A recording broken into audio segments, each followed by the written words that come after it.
Hi, Deb Smith, life coach and licensed professional counselor.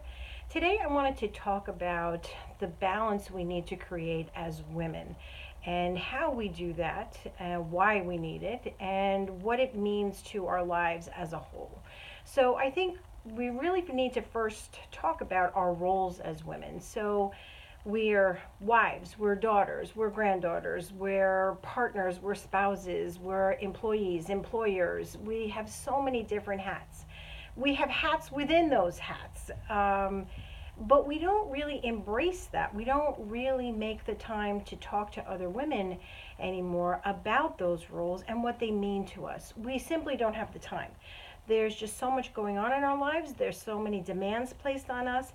And part of that problem is we don't say no to demands that maybe we could kind of put off a little bit, or could say, you know what, maybe somebody else would be better suited for that. Or maybe this just isn't the time for me to say yes to something like that. But we don't do that. Part of the reason we don't do that is, first of all, we don't have that sisterhood that we used to have years ago. Hanging up laundry on the laundry line, and you're talking to your neighbor, or having someone over for coffee. And again, I'm not saying that we need to go back to those days. That's not what I'm saying at all. What I'm saying is we're missing out on that. We're missing out on those very special moments of bonding with other women. It's really, really important for our emotional development, our spiritual development, and the balance that we create in our lives. So please don't email me about going back outside and hanging laundry. That's not what I'm saying.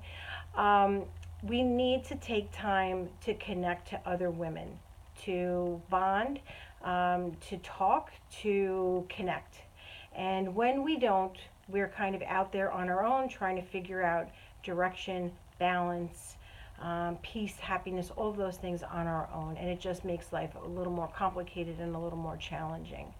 So one of the issues is that when we're trying to climb that corporate ladder, when we're trying to create businesses, when we're trying to do all of those things, we're typically not doing it from our own feminine, female characteristics. Okay? And again, I'm not talking about becoming meek and weak and the damsel in distress. That's not what I'm talking about, because I know we have the power, we have the energy, we create children, we can create a business, we can create companies, we can do whatever it is that we want to do, but we don't have to do it the way men do it. We don't have to have that aggression, that assertiveness, aggressive assertiveness, not assertiveness in the way that we want to move forward. We want to have achievements. We want to be proud of what we're building. Yes, absolutely, go for it. But we have to look at how are we doing it. Are we buying into that whole societal picture of I can do it all. I can take care of the kids. I can get them to the doctors, get them to the dentist, get them to ballet practice, get them to soccer practice, to hockey practice. I can manage 100 people. I can manage this budget. I can still have a full dinner on the table and still do whatever it is that you need me to do afterwards. No, no, it's too much. We don't need to be super mom. We don't need to be super woman. That no, we bought into something that just doesn't exist. We were exhausting ourselves, just depleting ourselves, and we weren't really finding true happiness. We weren't finding that peace and contentment in what we were trying to create to begin with. So a big problem is being able to say no. One thing I have found that many, many women can't say no because a lot of times they're not really feeling wanted in a relationship, wanted, loved, valued, having a sense of worth in a relationship.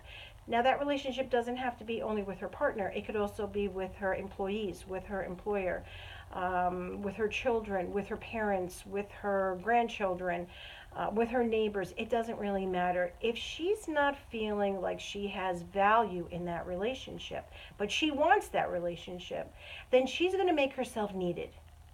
Okay? So how does she do that? Well, I'm going to do everything. I will do everything for you so that this way you need me. And if you need me, you're going to keep me around. I will exhaust myself. I will let myself get sick, but I will feel connected. That's no longer the way women need to be connected or even want to be connected. So we have the right to stand up and say, no, you know what? This is too much for me. This is depleting me. And I think as a family, as a team, as a company, as a community, we can do this together. I don't have to be the one to do it. We can do it together. So I want you to start rethinking that. Am I doing this because I want to be wanted? I want to feel like I'm part of this group? Or am I doing it because I truly love this? This is my passion and I want to do it. And I get so much pleasure from doing it that that's why I'm doing it. So stop and think. So I want you to try to connect with other women. Make the time. I know schedules are crazy, but make the time to talk to other women, whether it's on the phone, whether it's on FaceTime, whether it's getting together at night or in the morning before work, or wherever you can put it in. Reconnect to women. There's such an incredible, tremendous power there that we share together, an incredible bond that we share together. And that really needs to be rekindled. So I encourage you, call your old friends, call your neighbor, call your mom, call your daughter, anyone that you know what, we have a special connection, we have a bond, and I want to kindle that, and I want to hold on to it, and I want to make sure that that person knows that there's a value there. And that's where we get the strength to say no. So take care, and if you have any questions, please reach out to me. You can find me on my website, debsmithlifecoach.com. Take care.